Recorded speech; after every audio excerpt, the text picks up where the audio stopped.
Êxodo 9. Depois o Senhor disse a Moisés: Vá ao Faraó e diga-lhe que assim diz o Senhor, o Deus dos Hebreus: Deixe o meu povo ir para que me preste culto. Se você ainda não quiser deixá-lo ir e continuar a impedi-lo, saiba que a mão do Senhor trará uma praga terrível sobre os rebanhos do Faraó que estão nos campos, os cavalos, os jumentos, os camelos, os bois e as ovelhas.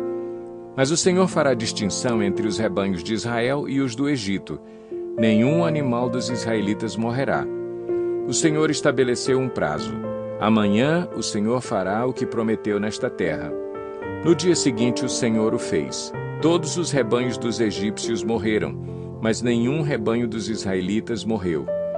O Faraó mandou verificar e constatou que nenhum animal dos israelitas havia morrido. Mesmo assim, seu coração continuou obstinado e não deixou o povo ir. Disse mais o Senhor a Moisés e a Arão: Tirem um punhado de cinza de uma fornalha e Moisés a espalhará no ar diante do Faraó. Ela se tornará como um pó fino sobre toda a terra do Egito, e feridas purulentas surgirão nos homens e nos animais em todo o Egito. Eles tiraram cinza de uma fornalha e se puseram diante do Faraó. Moisés a espalhou pelo ar, e feridas purulentas começaram a estourar nos homens e nos animais.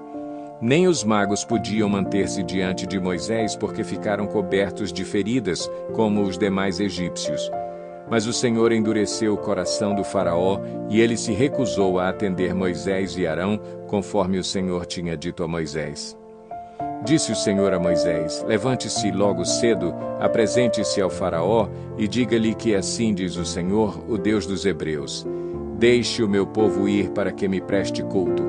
Caso contrário, mandarei desta vez todas as minhas pragas contra você, contra os seus conselheiros e contra o seu povo, para que você saiba que em toda a terra não há ninguém como eu. Porque eu já poderia ter estendido a mão, ferindo você e o seu povo com uma praga que teria eliminado você da terra. Mas eu o mantive em pé exatamente com este propósito: mostrar-lhe o meu poder e fazer que o meu nome seja proclamado em toda a terra. Contudo, você ainda insiste em colocar-se contra o meu povo e não o deixa ir. Amanhã, a esta hora, enviarei a pior tempestade de granizo que já caiu sobre o Egito, desde o dia da sua fundação até hoje. Agora mande recolher os seus rebanhos e tudo o que você tem nos campos. Todos os homens e animais que estiverem nos campos, que não tiverem sido abrigados, serão atingidos pelo granizo e morrerão. Os conselheiros do Faraó, que temiam a palavra do Senhor, apressaram-se em recolher aos abrigos os seus rebanhos e os seus escravos.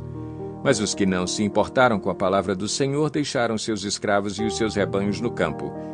Então o Senhor disse a Moisés: Estenda a mão para o céu e cairá granizo sobre toda a terra do Egito, sobre homens, sobre animais e sobre toda a vegetação do Egito. Quando Moisés estendeu a vara para o céu, o Senhor fez vir trovões e granizo, e raios caíam sobre a terra. Assim o Senhor fez chover granizo sobre a terra do Egito. Caiu granizo e raios cortavam o céu em todas as direções. Nunca houve uma tempestade de granizo como aquela em todo o Egito, desde que este se tornou uma nação. Em todo o Egito, o granizo atingiu tudo o que havia nos campos, tanto homens como animais. Destruiu toda a vegetação, além de quebrar todas as árvores. Somente na terra de Gósen, onde estavam os israelitas, não caiu granizo. Então o Faraó mandou chamar Moisés e Arão e disse-lhes: Desta vez eu pequei. O Senhor é justo. Eu e o meu povo é que somos culpados. Orem ao Senhor. Os trovões de Deus e o granizo já são demais. Eu os deixarei ir. Não precisam mais ficar aqui.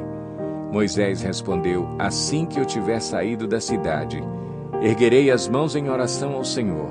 Os trovões cessarão e não cairá mais granizo, para que saibas que a terra pertence ao Senhor. Mas eu bem sei que tu e os teus conselheiros ainda não sabem o que é tremer diante do Senhor Deus. O linho e a cevada foram destruídos, pois a cevada já havia amadurecido e o linho estava em flor. Todavia o trigo e o centeio nada sofreram, pois só amadurecem mais tarde. Assim Moisés deixou o Faraó, saiu da cidade e ergueu as mãos ao Senhor. Os trovões e o granizo cessaram, e a chuva parou. Quando o faraó viu que a chuva, o granizo e os trovões haviam cessado, pecou novamente e obstinou-se em seu coração, ele e os seus conselheiros. O coração do faraó continuou endurecido, e ele não deixou que os israelitas saíssem, como o Senhor tinha dito por meio de Moisés. Obrigado por escutar a palavra de Deus. Saiba como ajudar nosso projeto na descrição deste vídeo.